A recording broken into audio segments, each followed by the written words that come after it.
Hey folks, so as .NET developers, we have all the tools to go build our apps, but which ones get us going the fastest? Let's do a little race, shall we? All right, so when it comes to taking .NET cross-platform, my beloved stack is obviously Uno Platform. It's free and open source from a single shared code base. I get to build a .NET app that runs everywhere, and I have all of the AI and design tools here to help me be productive however I want. The most beloved part for me is the flexibility. So as a developer, I can do this from any OS, any IDE of my choice, any command line tool, or any AI agent that I choose. So if I look at the docs here, we have setup guides based on however you want to build your apps. Start anywhere and get situated. But these are not all the same. Like, these tools are different, and they get you to a different spot from where you can start building.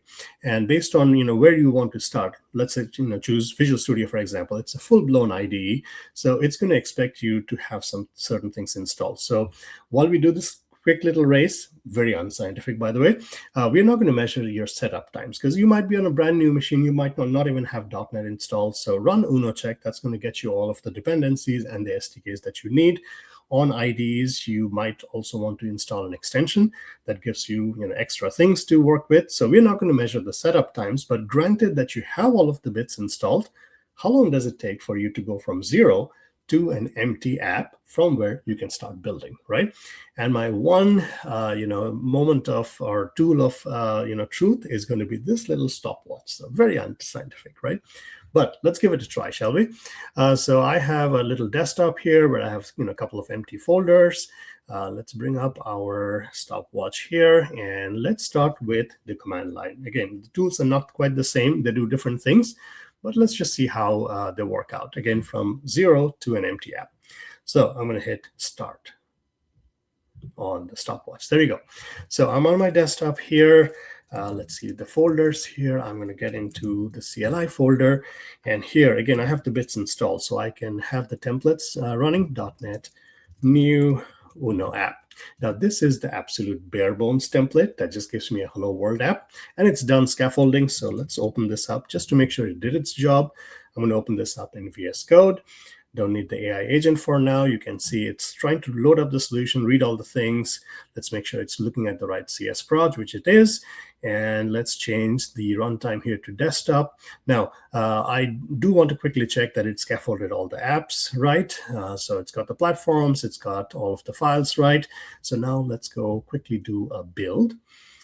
And it's going to do a fresh .NET build, Net 10 desktop. And eventually you get this little desktop app, and it just says hello no platform, and it's got hot reload wired up, it's got hot design wired up, everything is good to go, and I can start. So I think that is a good point to stop, right? So just over a minute that it took for me to go from .NET new to an empty shell of an Uno platform app. I got all of my tools wired in.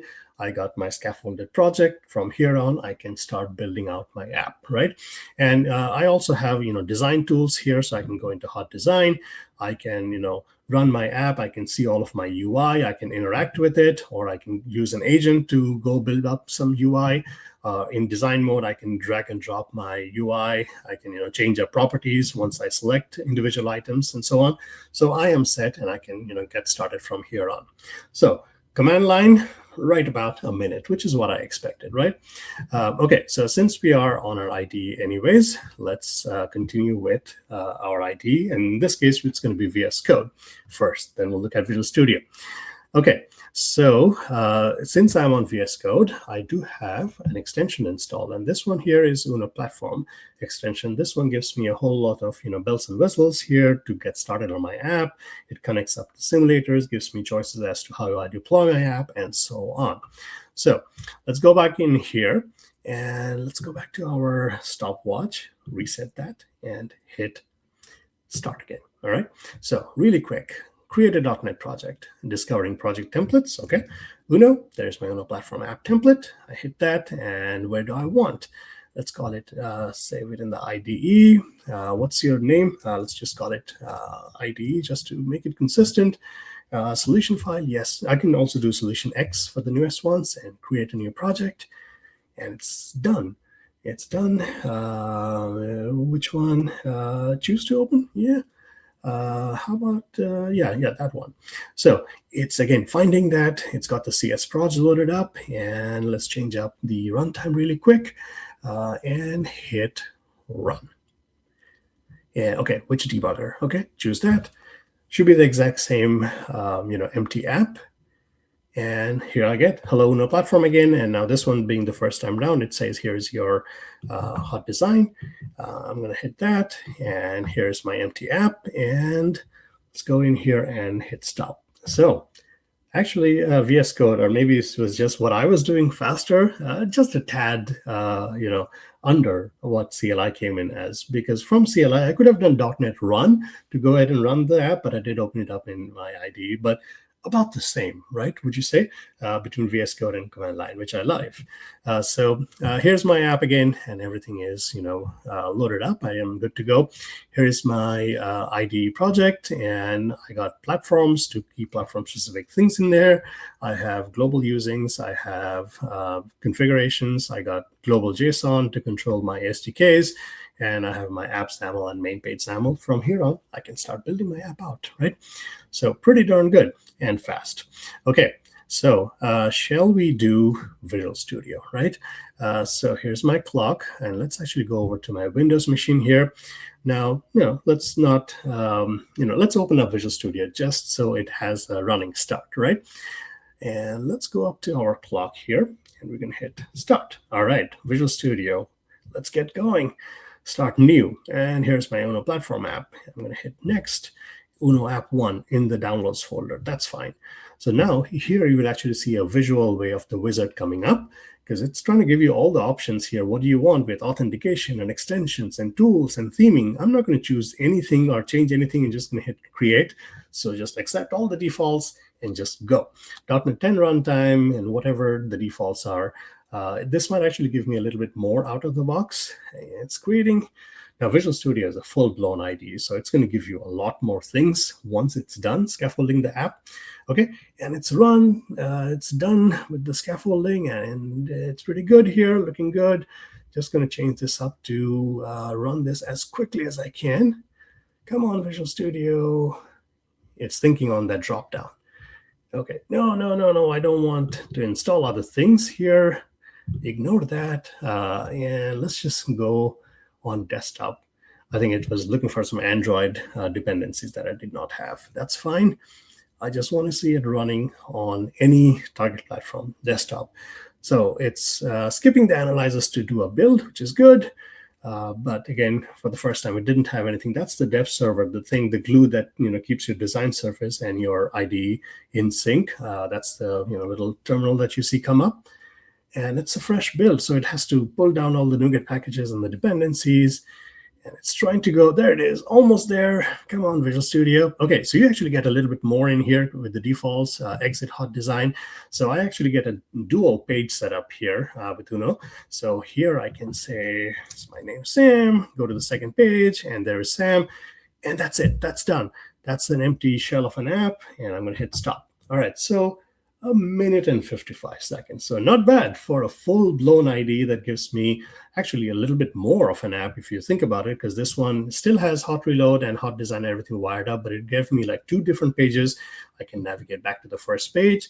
So it gave me a little bit more out of the box, because the wizard, I essentially chose like a recommended template. I could have chosen like a blank template in which I'll just say, hello, no platform, but not bad at all. So in here, these are NuGet vulnerabilities. If I close all of those things down, same exact project, right? So I have my platforms, I have my app manifest, XAML, main page and global settings, and here we go. So from this point onwards, again, inside of Visual Studio, I can start this up and start building up my app features. I do have GitHub Copilot and all of the assistance that I need from AI, so it's good to go, right? Okay. Last thing is going back up here and using an agent, shall we? So let's look at that. And again, you have a choice of using whichever agent that you want.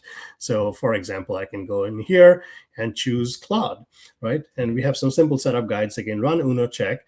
These things are essentially wiring up your MCPs. So we have two MCPs, the docs MCP, which keeps your agent grounded in our docs. And then we have an app MCP. Let me actually show you that really quick. So this is our docs MCP, initializes the agent, gives it all the fetch and the searching capabilities. And then the app MCP is the one that gives us the eyes and hands. So the AI agents not just generating code, they're also validating what they do. In here are screenshot tools and clicking tools and typing text tools and so on. So no matter what agent you're using, you want to make sure these MCPs are set up, right? So you can do this on Codex or Cloud Code or GitHub Copilot, whatever is your choice. Now, GitHub Copilot is also found inside of the IDEs, both VS Code and Visual Studio, but this is kind of the CLI if you wanted to use it in terminal, because that's what the cool people do, right? So again, same setup, wire up the MCPs, and off and running you will go. So let's go back to our terminal. And where are we? CLI. No, we want to be one level up in desktop. And yeah, that's where we want to be. So far we have about a minute for plain straight up CLI. And then Visual Studio Code was about a minute and 7-8 seconds. Visual Studio took the most time because it's it's a full-blown IDE. But I have a feeling that agent might actually take a little bit longer here, just because it has to think as to what I'm asking it to do. I'm not going to be very direct. So let's see what it does. All right, hit start. No, not a start here. I did not reset. All right, and now start. Okay, so now we are going to go into what were the folders called again? Let's go into agent, right? Okay, so now I'm in my agent mode, and I'm going to bring up Copilot here. So GitHub Copilot comes up, and I'm going to say yes. Well, I should not be measuring this CLI agent here for a second. So hold on, I'm going to stop this for a second. I'm going to start it up, but just so I explain what it's doing. So as GitHub Copilot comes up, you're going to see that it reads a few things. It's also funny how it blinks at you, but it's read a few MCP servers and skills, right? So the one thing I'm going to do is, if I go in here into help, it shows me all of the things that it does or can do. And the one thing I'm going to do here is allow all. This is kind of the YOLO mode, which is where I'm saying, hey, you are good to call any tools that you want.